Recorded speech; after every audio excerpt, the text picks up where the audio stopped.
बोला बबी चढ़त पारा का पतर की सुन। अच्छा हई आवारा हम घरे बयारा ढेरे ना बोला बबी चढ़त पारा। सुना जब दोस्ती करबे तो हाथ दिही रे, गोली पर गोली चली। जब बेतिया जिला वाला गाथ दिही रे तो कवन जिला नहीं साथ दिही रे।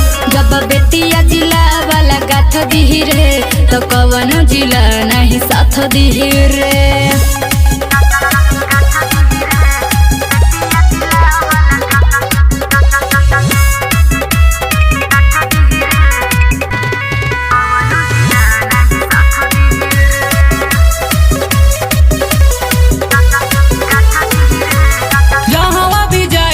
रखिले हिला के रंग बाजे हमरा जिला के।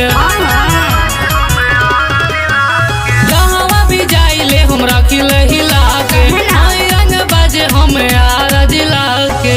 दिही वारा निंग दू चार हाथ दिही रे। सुना जब बेतिया जिला वाला कथ दिही रे तो कवन जिला नहीं साथ दिही रे। जब बेतिया जिला वाला कथ दिही रे तो कवन जिला नहीं साथ दिही रे।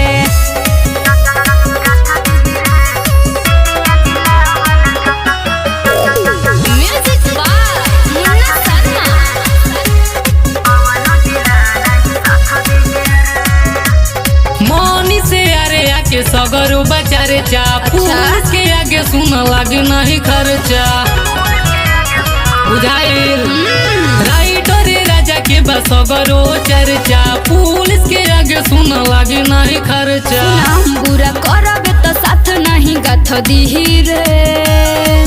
जब बेतिया जिला वाला गाथ दिही रे तो कवन जिला नहीं साथ दिही रे। जब बेतिया जिला वाला गाथ दिही रे तो कवन जिला नहीं साथ दिही रे।